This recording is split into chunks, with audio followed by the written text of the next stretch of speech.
Welcome, Dino D, American and Philippines YouTube channel. We got some good and bad news going on here in the Philippines, up at Manila Airport, Naia, I think it is. So they're going to shut down the airport for a couple of days, or the air zone up there above the airport, so there won't be any flights. They already shut it down today at May the 3rd for a couple of hours this afternoon. But there's one more day they're going to shut it down for. So without further ado, here's Jennifer Terry. She'll explain to you what's going on at Naia Manila Airport and what times not to try to travel there. Hey friends, my name is Jennifer Terry. I make Philippine travel updates. Today is May 3, and I'm going to share to you a very important announcement from the Manila Airport Authority. If you can remember, January 1, diba, there was a big fiasco wherein our airspace shut down. No flights were coming in and out of the country. About 65,000 passengers were affected. Hundreds of flights were canceled, delayed.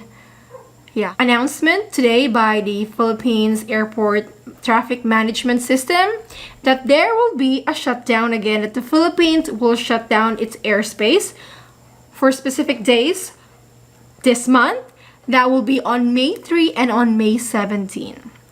Apparently, they will be replacing the equipment that faltered last January 1. Okay, so to fix it, they have to shut down. So when is this closure, Jennifer? It's happening on May 3, that's today, 2 a.m. to 4 a.m. And the second schedule for the closure of Philippines airspace will be on May 17, midnight, 12 a.m. to 6 a.m.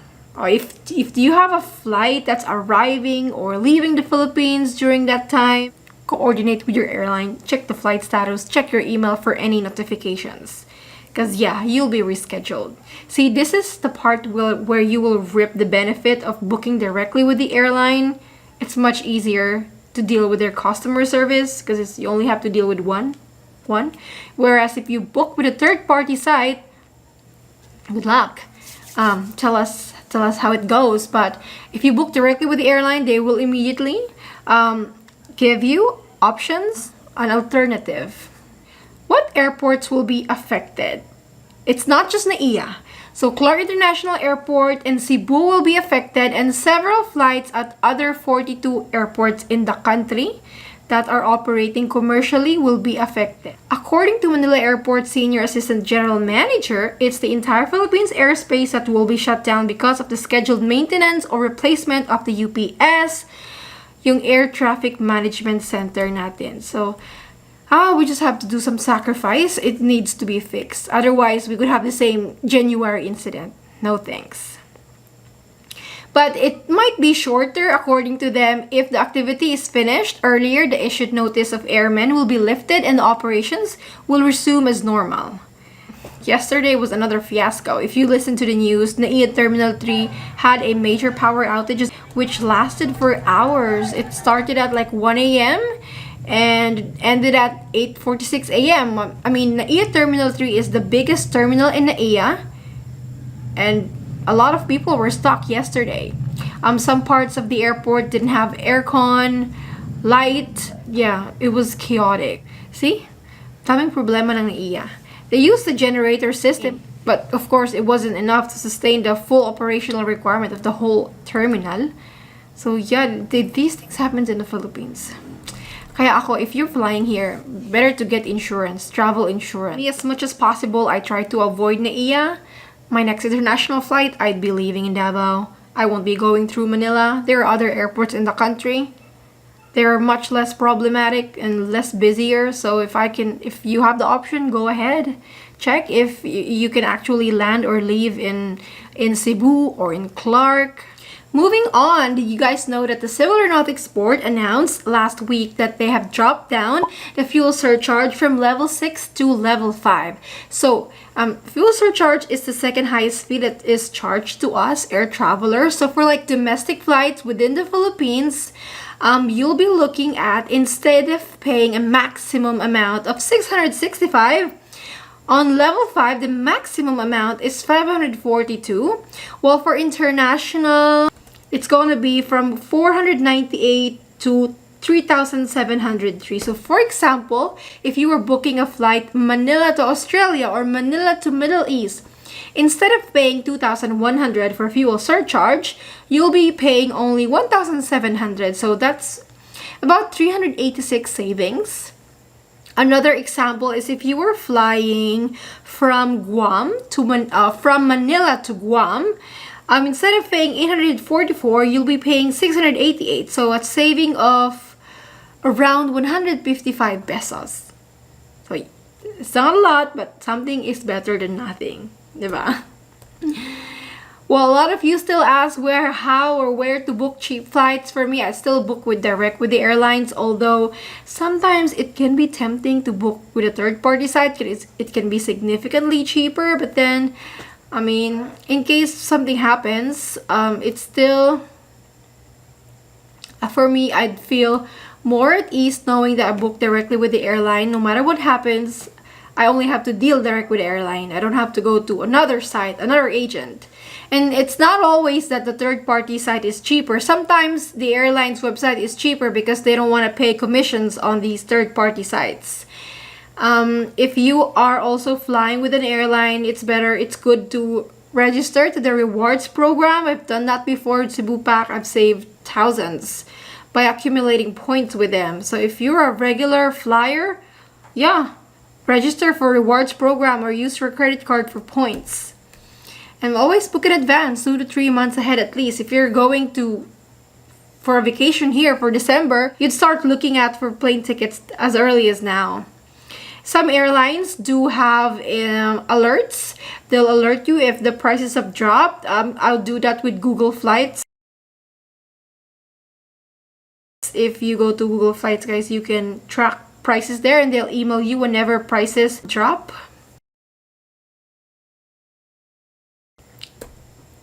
Meanwhile, in Japan, last April 29, they've lifted all COVID-19 travel restrictions and requirements. Wow, good for Japan. If you're coming to Japan, no need to show vaccination proof. Yeah, the only thing that's left is that if you have high fever or COVID-like symptoms, you could be tested. But that's it. If you're unvaccinated, no need to get tested if you're going to Japan. Yay! How about in the Philippines, Jennifer? A lot of people ask, how about unvaccinated? Do we still get tested? Yes, nothing has changed. So this is still the rule for the Philippines. If you are unvaccinated or partially vaccinated, 15 years old and above, okay, we don't count. If you've recovered for COVID, that doesn't count. It's only the shots.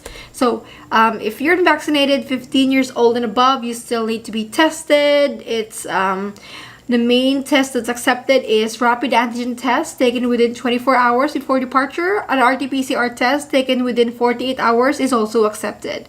So either of the two, up to you. Meanwhile, if you want to get tested here, it's still an option. You still can get tested here if you like. Test before departure or upon arrival, up to you. The airline should not deny you boarding just because you don't have a test result, because you can actually get it done here. While for fully vaccinated individuals, only 2 shots are required. Booster is not counted. And don't worry if you were vaccinated more than 6 months ago. I know some countries have this requirement. We don't have that here. If you were vaccinated 2 years ago, doesn't matter. It's still recognized. So only 2 shots. A 3rd shot or booster is not required, although it is recommended. Some places here are experiencing spikes in COVID cases. In fact, some provinces were put under alert level 2. I didn't know they were still doing alert level systems, but yeah, apparently my province is on alert level 2. I don't feel the difference so far. While for children, if you're traveling with children, they will simply just follow the protocol of a traveling parent or guardian. So they don't necessarily have to be tested. If the traveling parent or guardian has a negative test result, then the child won't have to get tested. They will just simply follow the protocol of the traveling parent or guardian. Again, 15 years old and below. While for e-travel, all travelers need to register if they're coming in. Yeah. I've made a tutorial video. I'll just put the link in the comment section. And this is still it. If you're unvaccinated, red background. If you're fully vaccinated or children, it will be a QR code with a green background.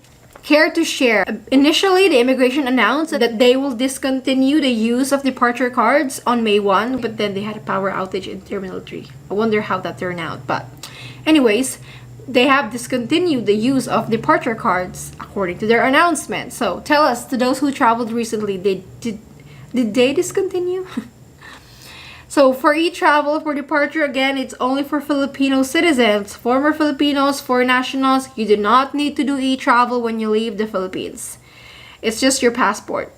I will do a departure guide very soon. That's going to be my next video. If you guys are keen on knowing whether you have to secure an exit clearance or pay travel tax when you exit the country, that's my next update. But yeah, coming in the country, everybody must register to e-travel. But leaving the country, leaving the Philippines, only Filipino citizens need to register to e-travel. So that's all the updates for today, guys. I hope you have a safe travel. God bless you all, and